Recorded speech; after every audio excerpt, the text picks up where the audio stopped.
সুপ্রিয় দর্শক, আমন্ত্রণ জানাচ্ছি বাংলা ভিশনের প্রতিদিনের আয়োজন সংবাদভিত্তিক পর্যালোচনা অনুষ্ঠান ফ্রন্ট পেজে। আমাদের সঙ্গে আছে আমি রিশান নাসরুল্লাহ। দর্শক, আমরা উল্লেখযোগ্য সংবাদগুলো নিয়ে আলোচনা করব। আমাদের সঙ্গে স্টুডিও অতিথি হিসেবে রয়েছেন সোহরাব হাসান, সম্পাদক চর্চা.com। আপনাকে স্বাগত জানাচ্ছি। আমরা আলোচনা যাবার একটু উল্লেখযোগ্য সংবাদগুলো জেনে তারপর আলোচনা শুরু করি। দৈনিক প্রথম আলো, খালেদা জিয়ার অবস্থা অত্যন্ত সংকটাপন্ন, তারেক রহমান দেশে ফিরতে পারেন দ্রুতই। দেশে কার্যক্রম স্থবির, জনসংখ্যা নিয়ন্ত্রণহীন। দুদক অধ্যাদেশ সম্পর্কে গুরুত্বপূর্ণ সুপারিশ বাদ, রাষ্ট্র সংস্কার কি শুধুই ফাঁকা বলি, প্রশ্ন টিআইবির। আমার দেশ, চট্টগ্রাম বন্দর চালাবে বিদেশিরা, কমিশন যাবে শেখ পরিবারে। প্রবর্তক সংঘের দখলে বনের ১,৫০০ কোটি টাকার জমি, খালেদা জিয়ার অবস্থা সংকটময়, দোয়া চাইলেন ডক্টর ইউনূস। ইত্তেফাক, আমদানি রপ্তানিতে ভাটা, জোয়ার ঘুষ বাণিজ্যে। খালেদা জিয়ার জন্য দোয়া চেয়েছেন প্রধান উপদেষ্টা। ১৬ মাসের মধ্যে ৬ মাসে পাঠদান বন্ধ করে আন্দোলনের শিক্ষকরা। খালেদা জিয়ার অবস্থার উন্নতি নেই, সারা দেশের দোয়া মাহফিল। সমকাল, বিলবোর্ডে নির্বাচনী প্রচার, বৈষম্যের নতুন বিজ্ঞাপন। খালেদা জিয়ার অবস্থা অত্যন্ত সংকটময়, ১০,০০০ কোটি টাকার কাজ ঠেকেছে ২৮,০০০ কোটিতে, চট্টগ্রাম কক্সবাজার মহাসড়ক। যুগান্তর, দেশবাসীর কাছে দোয়া কামনা প্রধান উপদেষ্টার, খালেদা জিয়ার অবস্থা অত্যন্ত সংকটময়। গোয়েন্দা প্রতিবেদনের তথ্য, নির্বাচনে ৮ ঝুঁকি, ১০ পরামর্শ। এক সপ্তাহে ৭ বার ভূমিকম্প, প্রস্তুতি নেই সরকারের, জনমনে চরম আতঙ্ক। দৈনিক কালবেলা, ধানের শীষের গণজোয়ার, বিএনপির টার্গেট। ১.৫ বছরে মোবাইল ডাটার দাম ৫০% পর্যন্ত বৃদ্ধি। বাংলাদেশ প্রতিদিন, খালেদা জিয়ার জন্য দোয়া চাইলেন ডক্টর ইউনূস। রাজনৈতিক হত্যা বাড়ছে, খালেদা জিয়া সংকটাপন্ন। ঐক্যের চ্যালেঞ্জে তৃতীয় শক্তি। দেশ রূপান্তর, এনআইডি সংশোধন কার্যক্রম বন্ধ, বাধ্য করে সাধ্য নাই। খালেদা জিয়ার অবস্থা সংকটাপন্ন, গ্রামে আওয়ামী লীগ সক্রিয়, টেলিগ্রামে। ইনকিলাব, খালেদা জিয়ার রোগ মুক্তির জন্য দেশবাসীর কাছে দোয়া চেয়েছেন প্রধান উপদেষ্টা। তারেকের দেশে ফেরার অপেক্ষা। জোট গঠনে দলগুলোর মধ্যে টানাপোড়েন, অভ্যন্তরীণ মতানৈক্য। মানবজমিন, খালেদা জিয়ার শারীরিক অবস্থা সংকটাপন্ন, উদ্বিগ্ন বিএনপির, দেশবাসীর কাছে দোয়া চাইলেন প্রধান উপদেষ্টার। $3 মিলিয়ন লুটের পায় তারা। দেশ না ছাড়লেও ক্যান্টনমেন্টে স্থানান্তরিত হতে বলেছিলেন তারা, কিন্তু গো ধরেন শেখ হাসিনা। নয়া দিগন্ত, তহবিল লুটপাটে পিছিয়ে ইসলামী ব্যাংক, প্রচলিত ব্যাংকের দাপট। খালেদা জিয়ার অবস্থা সংকটাপন্ন। বণিক বার্তা, অর্থনীতির বড় চাপ, ভুল জ্বালানি ও বিদ্যুৎ নীতি। খালেদা জিয়ার শারীরিক অবস্থা সংকটাপন্ন। তৃতীয় বিশ্বের দেশ থেকে অভিবাসন স্থায়ীভাবে স্থগিত করতে চান Trump. New age, Dhaka air unhealthy despite joint efforts. Khaleda in extremely critical condition. Yunus Fakur are all to pray for her recovery. Social media being used to create mobs Fakrul. Daily Star, 5 years on, no building regulatory body yet. BNP opens doors to expel leaders ahead of post. Khaleda conditions very critical. মোটা দাগে এই ছিল সংবাদগুলো। BNP chairperson Begum Khaleda জিয়ার স্বাস্থ্য সংক্রান্ত সংবাদগুলোই প্রধান শিরোনামে। গণতন্ত্রের জন্য লড়াই করেছেন দীর্ঘদিন বেগম খালেদা জিয়া, ক্রিটিক্যাল অবস্থায় আছেন, যেটি আসলে সংবাদ মাধ্যমগুলো দল থেকেও দাবি করা হয়েছে। বাংলাদেশের রাজনীতি বেগম খালেদা জিয়ার অবস্থাটা আসলে কীভাবে বিশ্লেষণ করবেন? না, প্রথমত তো তার যে সংকটাপন্ন অবস্থা, প্রধান উপদেষ্টা সহ দল, বিএনপি সবাই দেশবাসীর কাছে দোয়া চেয়েছেন। আমরাও দোয়া করি তিনি দ্রুত সুস্থ হয়ে উঠুন। এবং তার যে রাজনৈতিক ভূমিকা, এটা 4 দশকেরও বেশি সময় ধরে, এটা তো ক্ষমতায় থাকতে এবং ক্ষমতার বাইরে থাকতে ভূমিকাটা দুভাবে বিচার করার, বিশ্লেষণ করার। তিনি এক সংকটজনক অবস্থায়, রাজনৈতিক সংকটের সময় কিন্তু দলের দায়িত্ব নেন। সামরিক শাসক এরশাদের সময়, এবং তখন বিএনপির অনেক নেতা, বিশেষ করে জ্যেষ্ঠ নেতাদের বড় অংশ এরশাদের সাথে হাত মিলিয়েছিলেন, তারা মন্ত্রী হয়েছিলেন। খালেদা জিয়া তরুণ নেতৃত্বকে নিয়েই, তরুণদের নিয়েই কিন্তু দলকে সাজিয়েছেন এবং স্বৈরাচার বিরোধী আন্দোলনে নিজের আপোষহীন ভূমিকা প্রমাণ করেছেন। পরবর্তীকালে ক্ষমতায় 91 সালে তিনি ক্ষমতায় আসেন এবং 2001 সালে ক্ষমতায় আসেন। 96 খুব স্বল্প সময়ে যে 96 ফেব্রুয়ারি নির্বাচন, সেই নির্বাচন নিয়ে তো বিতর্ক আছে, কিন্তু সেই নির্বাচনে বিএনপির পক্ষ থেকে যেটা বলা হয়েছে যে শুধু সাংবিধানিক ধারাবাহিকতা রক্ষা এবং তত্ত্বাবধায়ক সরকার ব্যবস্থা, যেটি বিরোধী দলের, তৎকালীন বিরোধী দলের দাবি ছিল, সেটি পূরণ করার জন্য এই সংসদ গঠন করা হয়েছিল এবং এরপর কিন্তু সংসদ ভেঙে দেওয়া হয়। বাংলাদেশের গণতান্ত্রিক ধারা প্রবর্তনে এই তত্ত্বাবধায়ক ব্যবস্থা তো কার্যকর ব্যবস্থা হিসেবে সবার কাছে গ্রহণীয়। আওয়ামী লীগ আন্দোলন করে এই তত্ত্বাবধায়ক ব্যবস্থা দাবি পূরণ করেছে, আবার সেই আওয়ামী লীগ ক্ষমতায় এসে এই ব্যবস্থাকে বাতিল করে দিয়েছে। সুতরাং আজকে যে রাজনৈতিক সংকট, তার একটা বড় কারণ হচ্ছে তত্ত্বাবধায়ক ব্যবস্থা বাতিল করা। খালেদা জিয়ার সবসময় কিন্তু তার যে অনমনীয় ভূমিকা, অন্যায়ের কাছে নতি স্বীকার না করা, সেটা আমরা যেমন এরশাদ আমলে দেখেছি, পরবর্তীকালে সেনা সমর্থিত সরকারের সময়ও দেখেছি। তাকে বিদেশে পাঠানোর জন্য চাপ ছিল তৎকালীন সরকার, কিন্তু তিনি কিন্তু যাননি এবং হয়তো তিনি ওই সেনা সমর্থিত সরকারের সাথে আপোষ করলে হয়তো ক্ষমতায়ও যেতে পারতেন পরবর্তী নির্বাচনে, সেটাও যাননি। এক ধরনের রাজনৈতিক ঝড়ের মধ্যেই তার পুরো জীবন, রাজনৈতিক জীবনটা কেটেছে। 24শে জুলাই অভ্যুত্থানের পর জনমনে তো একটা প্রত্যাশা ছিল যে খালেদা জিয়া অসুস্থ থাকলেও তিনি দলের প্রধান।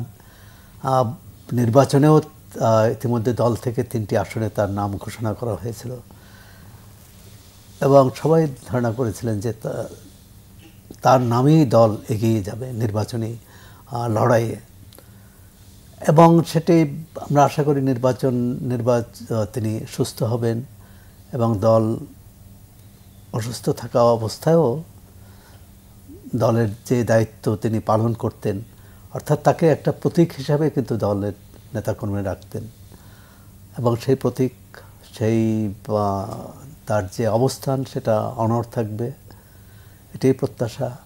আরেকটা যেটি বলা হয়েছে যে হ্যাঁ, তার যে শারীরিক অবস্থা যে সংকটাপন্ন, এখানে স্বাভাবিকভাবে যে তার জ্যেষ্ঠ পুত্র তারেক রহমান দেশে ফিরে আসবেন, এটাই সবাই আশা করেন এবং তিনি হয়তো আসবেনও, কারণ এর আগে বলা হয়েছিল যে নভেম্বরের মধ্যে আসবেন, আবার বলা হয়েছে যে ডিসেম্বরের প্রথম দিকে। এখন এখানে অনেকে অবশ্য নানা রকম সামাজিক যোগাযোগ মাধ্যমে যেসব প্রচার, এগুলো তো অমূলক, অর্থাৎ মানে মানুষের মধ্যে সন্দেহ সংশয় ঢুকানো এবং এক ধরনের পরশ্রী কাতরতাও।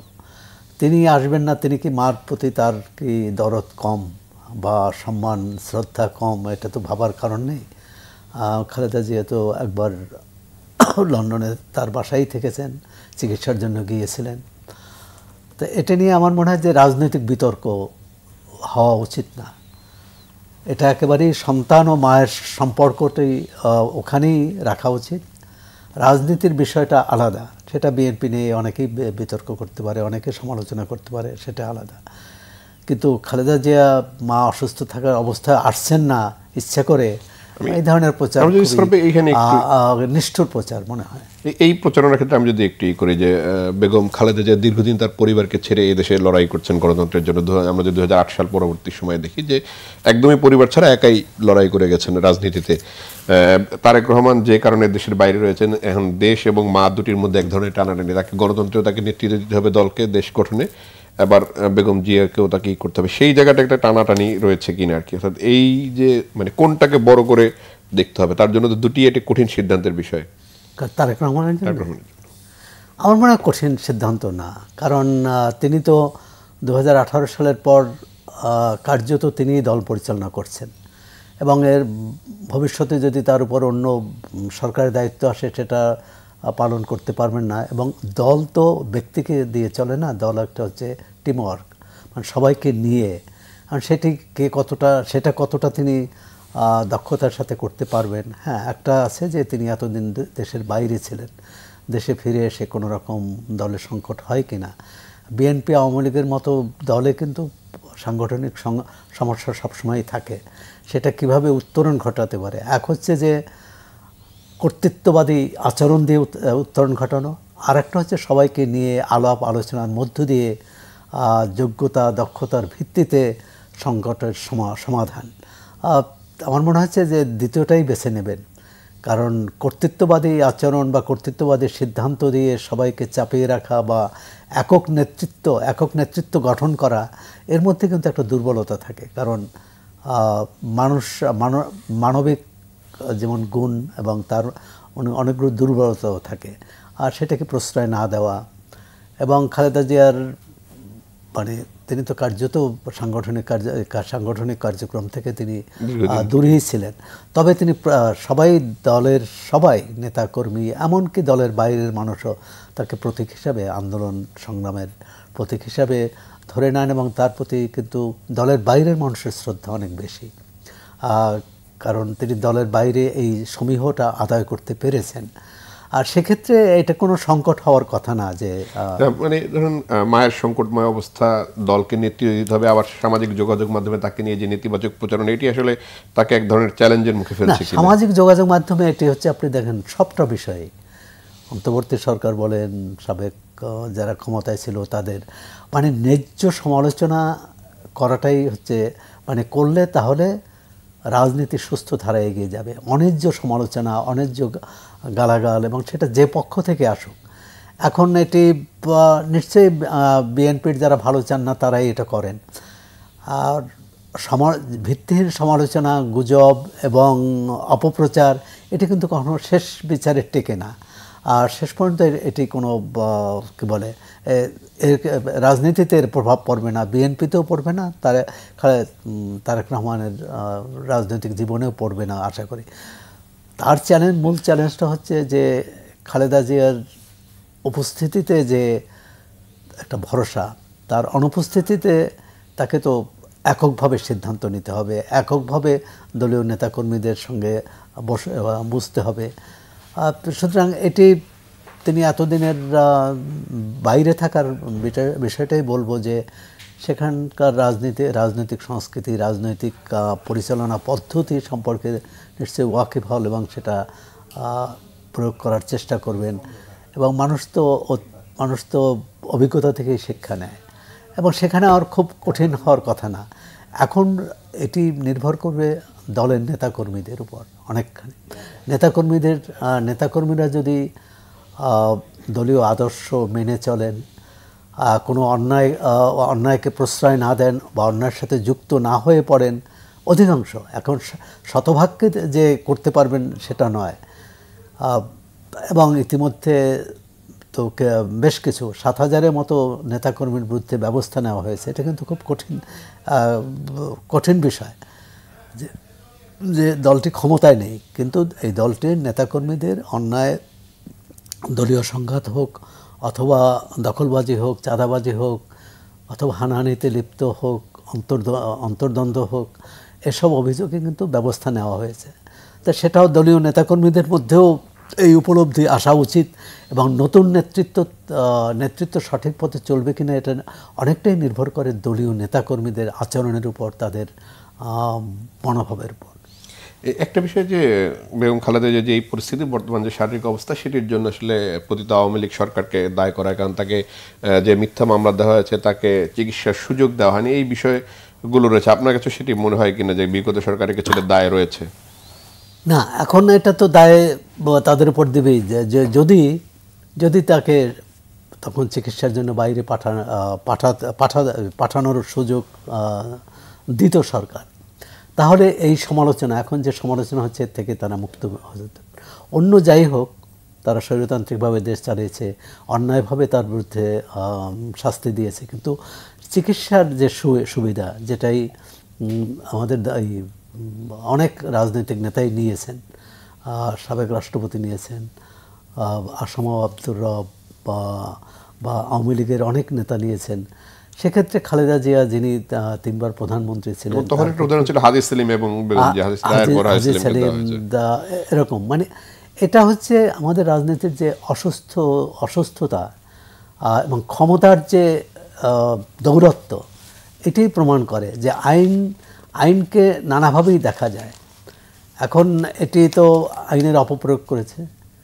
মানে একজন তিনি সর্বোচ্চ আদালতে দণ্ডিত হলেও তাকে প্যারোলে পাঠানো যায় না তা না, কিন্তু তৎকালীন সরকার দেয়নি। এবং সেটার হয়তো অনেকেই এখন বলে যে তাকেই রাজনৈতিক প্রধান প্রতিপক্ষ ভেবেছেন, যে আওয়ামী লীগের জন্য প্রধান হুমকি ভেবেছে, তাকে প্রধান চ্যালেঞ্জ ভেবেছে। এ কারণেই ব্যক্তি কিন্তু অনেক, মানে একটি সরকারের জন্য বড় হুমকি হয়ে দাঁড়িয়েছিল। এবং খালেদা জিয়ার অনুপস্থিতিতে বিএনপি এবং খালেদা জিয়ার উপস্থিতিতে বিএনপি, এটার মধ্যে তৎকালীন সরকারটা মনে করেছে যে এটা অনেক বড় পার্থক্য, সুতরাং তাকে কীভাবে করা যায়। আর চিকিৎসা এটা খুব মানবিক বিষয়, এটি সমস্ত রাজনীতির ঊর্ধ্বে রাখা উচিত। তৎকালীন সরকার রাখেনি, এখন যারা রাখেননি তাদের এখনকার রাজনৈতিক অবস্থান বা তাদের শারীরিক অবস্থান কোথায়, সেই প্রশ্ন তো মানুষ করবে। এবং রাজনীতিতে এই অসুস্থ প্রবণতা যত দূর হয়, ভবিষ্যতে এর থেকে শিক্ষা নেবেন, এটাই আশা করি। নির্বাচন আসছে, বেগম জিয়ার এই পরিস্থিতি আসলে নির্বাচনকে এক ধরনের প্রভাবিত করবে কিনা? না, প্রথমত তো আমাদের সবারই চাওয়া যে তিনি সুস্থ হয়ে হাসপাতাল থেকে ফিরে আসুন। যেরকম অবস্থায় ছিলেন, তার শারীরিক অবস্থা যেরকম ছিল, সেটি স্থিতিশীল থাকলেও তো মানুষের মধ্যে এই নির্বাচনে কোনো প্রভাব পড়বে না। আর যদি মানে অন্যরকম কিছু হয়, যেটা প্রত্যাশিত নয় বা যেটা কোনোভাবেই কেউ চায় না, সেক্ষেত্রেও নির্বাচনে কেন প্রভাব পড়বে? আমরা তো দেখেছি, যেমন পাকিস্তানে যে নির্বাচন, পারভেজ মোশাররফের সময় তৎকালীন মানে সাবেক প্রধানমন্ত্রী বেনজির ভুট্টো নির্বাচনী সভায় মানে কি বলে, তাকে হত্যা করা হলো, কিন্তু সেই নির্বাচন তো হলো। ভারতে ইন্দিরা গান্ধী এবং রাজীব গান্ধী দুজনেই কিন্তু একজন নির্বাচনী প্রচারের সময় নিহত হয়েছেন, আর একজন তার নিজের দেহরক্ষীর হাতে। কিন্তু রাজনীতিতে এর নেতিবাচক প্রভাব পড়ার কোনো কারণ নেই, বরং এই আবেগ কিন্তু দলের জন্য একটা শক্তি হয়ে দাঁড়াবে। এখন সার্বিকভাবে পরিস্থিতি এটা নির্ভর করবে যে অন্তর্বর্তী সরকার বিষয়টি কিভাবে দেখেন। মানে ওই অর্থে যদি বলেন যে খালেদা জিয়ার কে দলীয় যে কাঠামো বা দলীয় রাজনীতি, নির্বাচন প্রক্রিয়া সবটাই তো তাকে সামনে রেখে করেছে, কিন্তু তাকে মানে তিনি তো উপস্থিত থেকে কিছু করেননি। সুতরাং রাজনীতিতে এটা প্রভাব পড়ার মানে প্রভাব যদি বলেন বিএনপির জন্য এটা এক ধরনের আবেগ কাজ করবে এবং সেই আবেগকে তারা শক্তি হিসেবে ব্যবহার করতে পারেন। অন্য দলের ক্ষেত্রে একটা থাকবে যে খালেদা জিয়ার সঙ্গে তাদের যে একটা ব্যক্তিগত সম্পর্ক, রাজনৈতিক সম্পর্ক ছিল, আর সেটা হয়তো এই বিএনপির অন্য নেতৃত্বের সঙ্গে সেটি ওভাবে নেই। কিন্তু রাজনৈতিক সম্পর্ক তো গড়ে ওঠে অভিজ্ঞতার মধ্য দিয়ে এবং বাস্তবতার মধ্য দিয়ে। আর বাস্তবতা কি আসে, তবে নির্বাচন প্রক্রিয়া ব্যাহত হওয়ার কোনো কারণ দেখি না। নির্বাচন কমিশন থেকে তো বলা হয়েছে যে প্রথম সপ্তাহেই নির্বাচনী তফসিল ঘোষণা করা হতে পারে, আর সেটি করা হলে মানুষ আরও নির্বাচনের দিকেই সমস্ত রাজনৈতিক শক্তি ঝাঁপিয়ে পড়বে, এটা আশা করি। নির্বাচন সামনে আসছে, আমরা একটু যদি বাংলাদেশ প্রতিদিনের প্রতিবেদন, যদি রাজনৈতিক হত্যা বাড়ছে, অর্থাৎ রাজনৈতিক কার্যক্রমকে কেন্দ্র করে কিংবা আধিপত্য লড়াই কিংবা দলীয় কুন্দলের কারণে এই হত্যাগুলো বাড়ছে, এটি আসলে এক ধরনের আইন শৃঙ্খলা পরিস্থিতি অবনতি করবে এবং এর প্রভাব, মানে সুনির্দিষ্ট প্রভাব তো নির্বাচনে পড়বেই। মানে এটা যদি আমাদের মানে যদি সার্বিকভাবে বিচার করেন, 300 আসনের মধ্যে কতটি আসনে এ ধরনের সমস্যা আছে? 20-30টি। তো সেটা কিন্তু এই শতকরা হারে খুব বেশি নয়। হ্যাঁ, এখন রাজনৈতিক দলের যে দলেরই সমস্যা থাকুক, সেটা অন্তদলীয় থাকুক, অন্তদলীয় থাকুক আর আন্তদলীয় থাকুক, দুই ক্ষেত্রেই কিন্তু এটি রাজনৈতিক নেতৃত্বেরই দায়িত্ব। যেমন আমরা দেখলাম যে পাবনার সাতিয়ায় একটা, পাবনা ঈশ্বরদীতে সম্ভবত, ঈশ্বরদীতে জামাত ইসলামী এবং বিএনপির নেতাকর্মীদের সংঘাত হয়েছে এবং দুই পক্ষই দাবি করছে যে অপর পক্ষ তাদের উপর হামলা করেছে। এটি নেতৃত্ব উচিত যে সেখানে প্রথমত তদন্ত করা, যে কারা প্রকৃত দায়ী এবং তাদের বিরুদ্ধে দলীয়ভাবে ব্যবস্থা নেওয়া, এবং যে দল মানে এক্ষেত্রে এই অন্ধ না হওয়াই ভালো। আর খুব সংঘর্ষ হবে এটি মনে হয় না। তবে নির্বাচন কমিশন বা আরও অন্তর্বর্তী সরকারেরও কেউ কেউ মনে করেন যে নির্বাচন বানচালের একটা চেষ্টা হতে পারে। সেটি যে শক্তি বানচালের চেষ্টা করবে সেটা নিশ্চয়ই গণতান্ত্রিক শক্তি নয়। তাই সুতরাং তাদের বিরুদ্ধে আইন প্রয়োগ হবে। প্রতিযোগী রাজনৈতিক দলগুলোর মধ্যে নির্বাচনে যারা অংশ নেবেন, রাজনৈতিক দলগুলোর মধ্যে যদি সহনশীলতা থাকে, যদি একে অপরের মধ্যে বোঝাপড়া থাকে এবং কেউ কারো কর্মকাণ্ডে প্রচারে হস্তক্ষেপ না করে, তাহলে নির্বাচন নিয়ে কোনো সমস্যা হওয়ার কথা না, বড় ধরনের সমস্যা হওয়ার কথা না। আইন শৃঙ্খলা পরিস্থিতি কি নির্বাচনের উপযোগী পর্যায়ে রয়েছে বলে আপনার কাছে মনে হয়? শুনো, উপযোগী সবসময় থাকে, আবার উপযোগী করে নিতে হয়। এখন না উপযোগী নয় বলে আমরা কি, যেমন নিরাপদ নয় রাস্তায় বের হওয়া নিরাপদ নয়, এ কারণে আমরা ঘর থেকে বের হই না, বের হই এবং বের হতে হবে। তবে যেভাবে নিরাপদ রাখতে যে সব ব্যবস্থা নেওয়া দরকার সেটি নেওয়া উচিত। সরকারকে আরও সক্রিয় হতে হবে। সরকার তো বলেছে যে নির্বাচনের সময় এবং তফসিল ঘোষণার পর একটা তো এখনও নির্বাচনী হওয়ার সেভাবে ভয় নেই।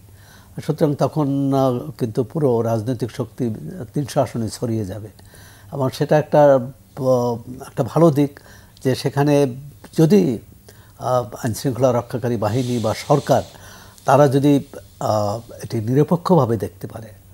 এবং আমরা তো দেখলাম যে ইতিমধ্যে সরকার প্রশাসনের রদবদল করেছে এবং লটারি দিয়ে রদবদল করেছে। এটা নিয়ে বিতর্ক আছে। আবার সরকার বিতর্ক এড়ানোর জন্য এটি হয়তো করেছে যে কাউকে যদি যোগ্যতা দক্ষতার ভিত্তিতেও দেওয়া হয়, তাহলে অন্য কোনো পক্ষ তার মনোপুত না হলেই বলবে যে এটি অমুক দলের। এই অমুক দলের না বলতে পারে, এ কারণেই এটা করা হয়েছে।